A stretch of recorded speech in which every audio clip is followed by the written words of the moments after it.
In the endless madness of the warp, there exists no time, no shape, only the eternal storm of thought, fear, and pain. But on one forgotten day, if day could even exist within that nightmare, the storm changed. It began as a tremor, faint at first, a shiver through the fabric of unreality itself. Demons halted mid-scream, their forms flickering like shadows caught in firelight. For the first time in 10,000 years, even the Chaos Gods turned their gaze outward, to the edges of their dominion. Slaanesh's laughter faded into silence. Khorne's endless roars ceased. Nurgle's joyous wheezing stopped mid-chuckle.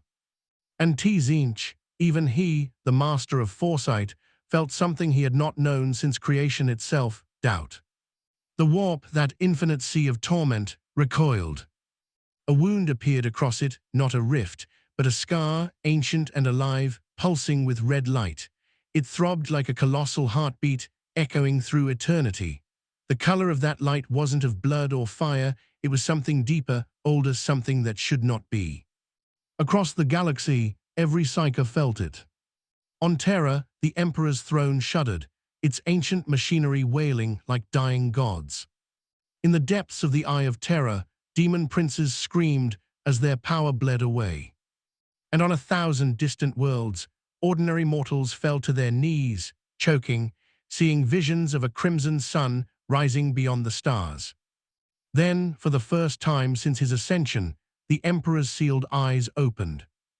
Golden fire spilled from them, cutting through the veil of the warp itself. His voice, dry and broken, escaped through cracked lips.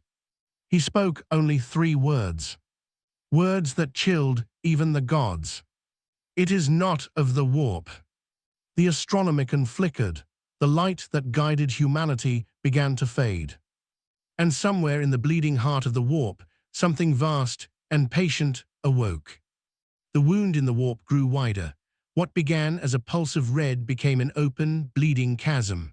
Every second, it stretched further, devouring light, thought, and time itself. From its heart came a sound that was not a roar, not a cry, but something worse. A heartbeat that did not belong to the warp. Then he emerged.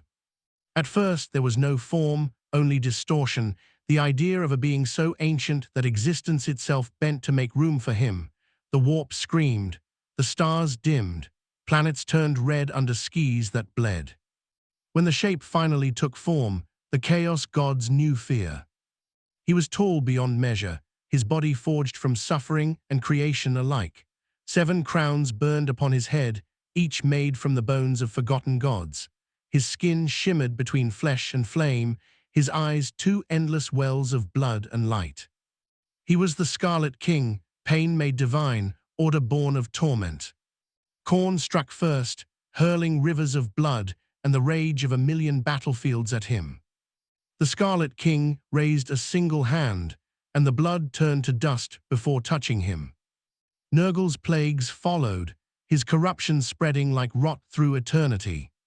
But as it reached the king, the filth turned to clean, empty silence. Even disease feared him. Tzeentch twisted the threads of fate itself, trying to erase the king from all timelines. But when he looked upon his own plans, he found the Scarlet King already written there, a fixed point, older than causality, older than chaos itself. Slaanesh, desperate, whispered temptations of pleasure, perfection, and desire. The Scarlet King smiled, a smile that split the sky, and replied, "You were born from longing, I am what remains after it dies." The gods realized then. They were not his enemies. They were his children. In their panic, the 4 united, their first and only alliance since the dawn of corruption. They unleashed the full power of chaos, the combined fury of hate, rot, deceit, and excess. The explosion was so vast that even the Eye of Terror flickered and stars across the galaxy went dark. When the fire cleared, the king still stood. Unburned, unmoving, unbroken. He looked at the gods, these ancient tyrants, and spoke softly, almost kindly. "Your rule ends where my blood begins." Then, with a motion slower than thought, he extended his hand, and the power of the 4 was undone. Demons turned to ash. Warp storms calmed. The eye of terror began to close. On Cadia, Abaddon felt the silence first. The whispers of his gods were gone.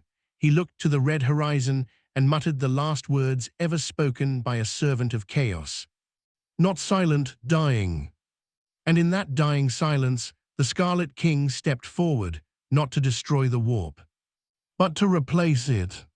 The warp stopped. No more screams, no more storms, no more rivers of madness twisting through eternity. Where once there was infinite motion, there was stillness. And in that stillness stood the Scarlet King, the first and last god. The eye of terror, that endless wound in space, shuddered, its crimson light dimming to black. Across the galaxy, demons dissolved into dust, their names erased even from memory. The Chaos Gods, beings older than time, fell one by one. Khorne's throne of skulls cracked and crumbled, the blood rivers around it freezing solid. Nurgle's garden rotted into grey ash. Slaanesh's palace of mirrors shattered, reflecting nothing but red light. And Tzeentch's impossible labyrinth collapsed into itself, until there was only silence. For the first time since creation, the warp was empty. But this was not peace. This was replacement. The warp began to reshape, its tides folding into new patterns, its chaos condensing into something structured, precise, and alive. The red glow spread across galaxies like veins under the skin of the cosmos. Stars pulsed in rhythm to a single, slow heartbeat, his heartbeat. Mortals across the Immaterium began to hear whispers, not screams, not commands, but a calm, warm voice in their dreams. No more torment, no more chains, you are free in me. Some wept, thinking the Emperor spoke to them. Others fell to their knees in worship, but what they felt was not the Emperor's golden light, it was the crimson radiance of the Scarlet King. On Terra, alarms blared. The Golden Throne, the machine that kept the Emperor alive for 10,000 years, began to fail. Wires melted, circuits screamed, and the souls of 1,000 sacrificed psykers burned out like dying stars. And then the Emperor rose. His broken body reformed, his light blazing gold against the crimson haze that filled the sky. The two powers faced each other across the fabric of existence, order versus suffering, creation versus uncreation. The Emperor's voice echoed across the galaxy. You are not life, you are extinction. The Scarlet King answered, his voice calm, heavy, infinite. No, I am the end of suffering, even if I must end all that suffers. The Emperor struck first, a blast of psychic light brighter than suns. It tore through the heavens, splitting the stars themselves. But the king caught it in his hand, and the light dimmed, then vanished. The Emperor staggered, the golden light faded. The Scarlet King reached out, not in hatred, but in silence, and placed his hand upon the Emperor's chest. The fire of the throne extinguished. Terra's sky turned blood red.